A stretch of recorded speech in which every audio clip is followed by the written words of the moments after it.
This is Quiet Conversations with Jada Raquel. Shh. Hey everyone, welcome back. My name is Jada Raquel and I am the host of the Quiet Conversations podcast. This is it. Hi, how are you? Nice to see you again. If you're new, nice to meet you for the first time. This is a Quiet Conversations podcast where we discuss life experiences and we reflect and we dissect and think about how we can take those experiences and translate it and create it and use that information to create the life that we want to, create the life that we deserve. So, like I said, my name is Jada Raquel, so let's get into the episode. So this is episode 3 of season 3, and the title today is Now What?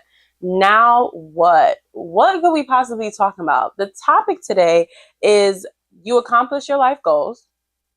Now what? The one thing that you've been thinking about doing and accomplishing, you finally did it. Now what? The goalpost has changed and you have to figure out what's next. That's what we're talking about today.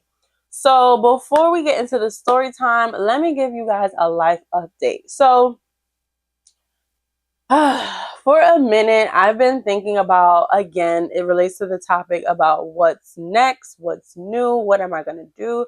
Do I want to go back to school? Do I not want to go back to school?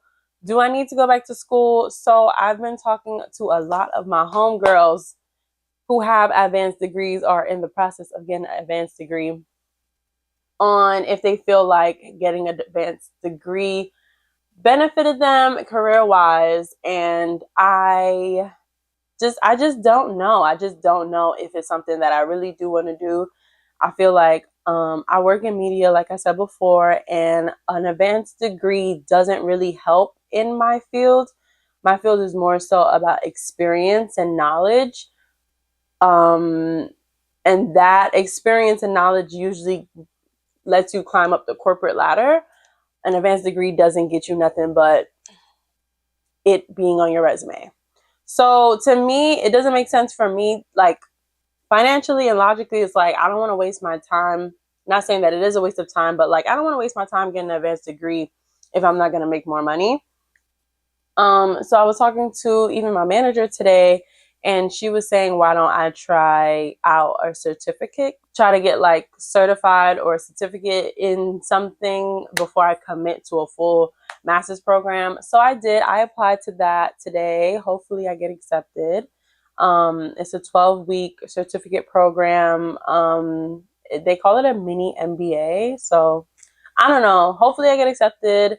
We'll see. Fingers crossed. It starts in September. It's a 12-week program, like I said, and it is in my field again. So I'm just going to do it to see if I like it. And if I like it, I'm going to commit to it, obviously. And if I commit to it, that is me getting on the road to get my master's degree. If I feel like it or if not, we'll see. So let's get into the story time. So since I was a kid, like you guys know this story. Oh my God. Since I was a kid, I wanted to work in media. I ended up accomplishing that goal. And I don't want to be humble and be like, oh, like I never knew I was going to get here. I knew I wanted this job since I was 7. I knew I was going to get here some way, somehow. And I did any and everything that I needed to do to get here. So I worked in a mailroom at a media company just to get exposure, just to talk to people. I've interned. I've worked for free. I've done fellowships. I've done it all, girl. Like I worked in operations. I worked in editorial. I worked in marketing. I worked in sales. I've done it all just so that I can get my foot in the door to see what exactly it is that I wanted to do.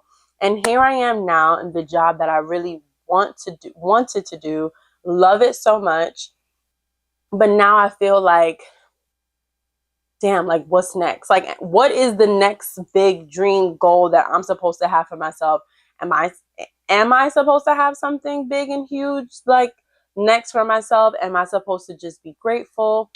I really don't know. I got to this point is because, like I said, I love my job, but I'm starting to realize like corporate culture isn't like, that's not really my vibe. Like I don't like someone telling me when to come and go. when I can or cannot take off work. I just don't like it. So I've been trying to figure out ways where I can get myself financially free. Still working, would love to do my podcast full time and get paid for it. But obviously, like, I have to build towards that. I just realized that corporate culture is not for me. And now at 28, I'm trying to figure out what my next dreams are. So let's get into the episode. So part 1 is who are you? Part 2 is the defining decade. And part 3 is lean into things that come easy to you. So in part 1, I've been thinking a lot about my goals and the life that I've created for myself. So before, like when I was in college, the only thing that I thought of was working 9 to 5, like finding my partner, finding my person. Well, I found my person in college, but working a 9 to 5 with living life with my partner, moving to a new city, and like just working in media for the rest of my life. That's what I was going to do to retire. But now, as I got older Jada, like, I don't want to work a typical 9 to 5. I want more free will and autonomy of my money and my time. And I want to move as I please. And how I spend my time is starting to become very important to me. Not saying that it wasn't in the past, but how I spend my time is becoming so important to me, similar to what I referred to in the story time. I don't want anyone to have that power over me to tell me how to come and go, what I can and cannot do. And also, like, working as a creative, like working in a creative job, I'm just building someone else's dream. I know people say that all the time, like, I'm just building towards someone else's dream while I'm climbing the corporate ladder. And it's just like, damn, like, I really wish that I can do this on my own. Like, if I just, like, for example, if I'm getting paid full time as a podcaster, like the freedom that I would have to just, like the freedom that I would have to just do as I please, the money I would have to invest in things that I want to, going on vacation as long as I choose, etc., etc. That's what I'm starting to crave now as I'm getting older. Obviously, in college, I'm not going to have I couldn't have that same mindset because I never worked in corporate America as a college student. So as I get older and I also feel like I have the right to change my mind about the things that I want and want for myself now that I'm getting older. I think about like some celebrities that come to mind. Tiana Taylor, she grew up as a kid wanting to be like the best singer and the best dancer, et cetera, et cetera. Now, like, she's a director. She's a director for music videos. She's a creative director for other artists. Like, she's also a choreographer. What's her name? Victoria Monet is also had dreams to become a singer and dancer, like a famous singer. And she is that now, but she's also in culinary school. And even Khalees had the dream to be a singer. Her dream, she grew up, she got older. She's also a culinary chef. And it's just like, I think as you get older and you become more experienced, you start to crave and dream of like a new version of yourself, dream of what the new version of yourself looks like. And now as I get older and now that I think about it, my older self, I don't want to be working a 9 to 5. I don't want to be waiting for retirement to have a good time. I want to be able to just move as freely as possible. I want to be able to go on vacation for 2 weeks, 3 weeks. I want to go to vacation for a month and not have to worry. I want money coming in. I want to be able to work with my laptop from wherever I am if I can. Like, I want to be able to do that. Money is flowing in, money is going out so that more can come in. Like, I crave that so bad for my life. And I follow this influencer named Tanika B on all platforms because I love her down. She's older. I think she's in her 40s. And she talks about how when you're in your 20s, you're moving at the speed of light. You're moving at the speed of light so that you are able to create the life that you want when you're older. And I wholeheartedly believe that. But like, girl, how long am I going to wait? Okay, like, how long? when does the money come in? You get what I'm saying? I mean, I'm still in my 20s, but like, when is the money gonna come in? Because baby, I'm tired. Okay, I am tired. Okay, like I've been moving at the speed of light since I was 14. Okay, I've been working since I was 14. Like, I'm tired. You get what I'm saying? So I just crave that. I also grew up seeing like all my aunts, all my mom, my aunts, like all the women in my life working so hard. And I want to be able to like retire at like 35. Like, yeah, I'm working, but like I'm not working so hard and commuting, and like I don't want that for myself. So and now I'm in a place of trying to figure out how and what I'm going to do to get to that position. Let's get into part two. Okay, so part two is a defining decade, and defining decade is exactly what it is, a decade that you are defining. Okay, hello. So defining decade, why your 20s matter and how to make the most of them now, by Dr. Meg J. So this is the book. Is it gonna focus? This is the book that I finished reading, I believe, beginning of January. This book is so good, and it actually kind of brought me to my topic today, because after I finished reading this book is when I came up to like about 6 months at my new job, and I was just like, wow, like I'm just so satisfied with where I'm at, but like what is next, right? So in this book, Dr. J talks about, in this book is broken out in three different subjects. So work, love, and the brain and the body. So in the work section, she talks about how we constantly, especially with social media, like we're constantly comparing ourselves, thinking that like the next person is doing better than us, or we think that the 20s is the time to have fun and party, etc., etc. And she's like, no. First of all, stop comparing yourself, because everybody's journey is different. And two, the 20s is not the time to be party. Yes, it's time to have fun, but also it is also the time to be working as hard as you can. Similar to what I said up from Tanika B. This is the time for you to be working as hard as you can, so that when you're older, you don't have to work as hard. Still have fun, still make time for the people in your lives, but make sure that you are allowing yourself to push through, set goals, accomplish those goals, and be the best version of yourself, so you don't have any regrets when you get older. Make sure that you are allowing yourself to push through, set goals, accomplish those goals, and be the best version of yourself, so you don't have any regrets when you get older. She talks about love, and she talks about how you pick your family, how the person that you choose to spend the rest of your life with is your choice, and what you choose is what you get. It's very cut and dry, which I love. And the last part is the brain and the body.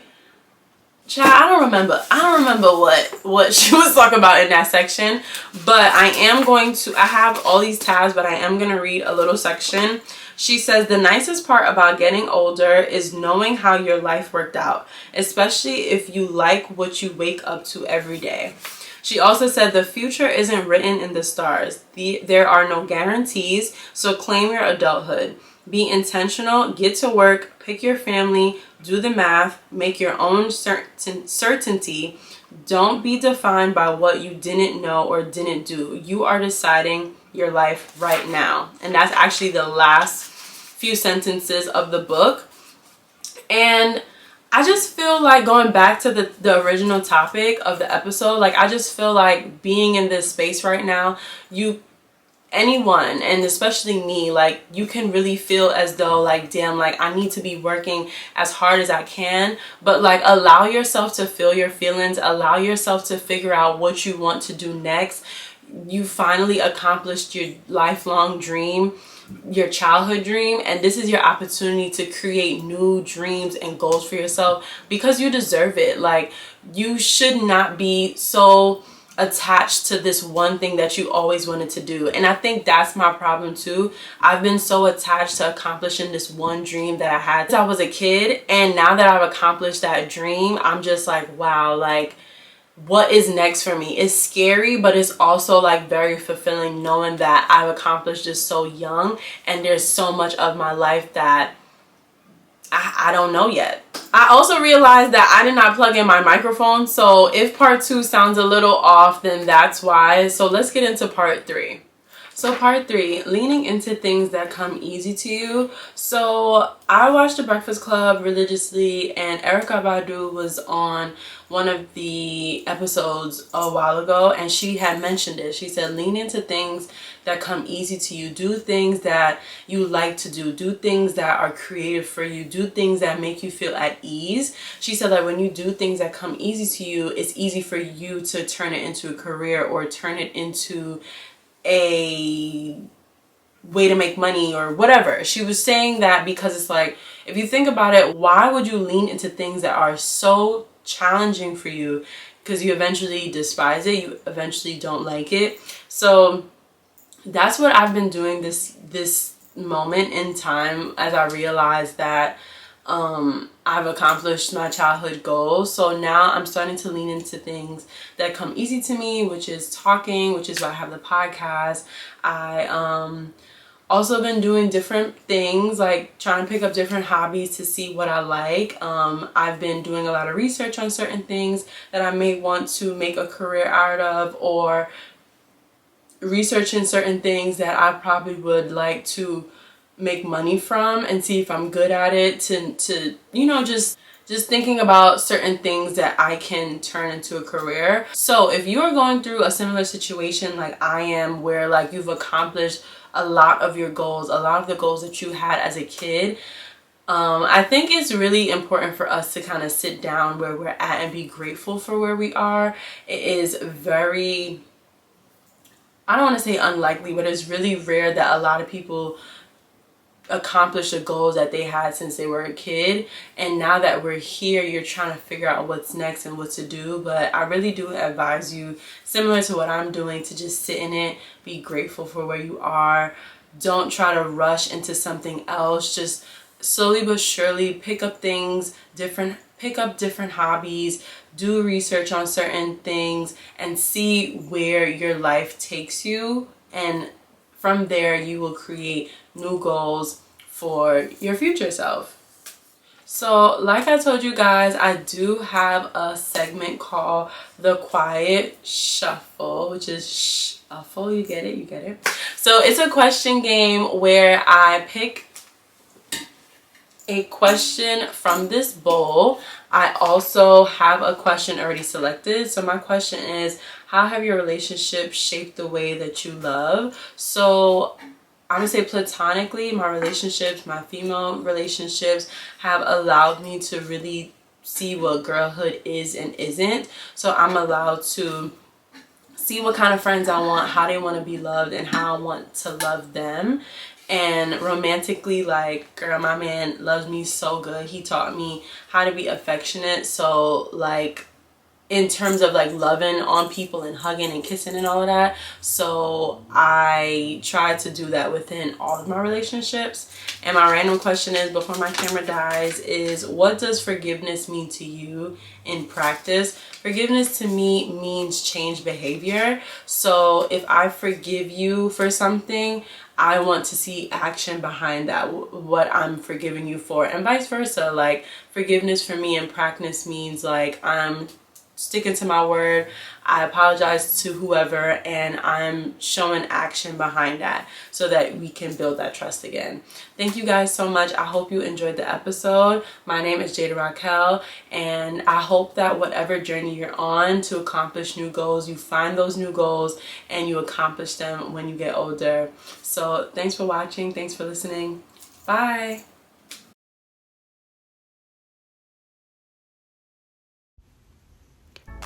The Quiet Conversations podcast is hosted, directed, produced, written, and edited by Jada Raquel.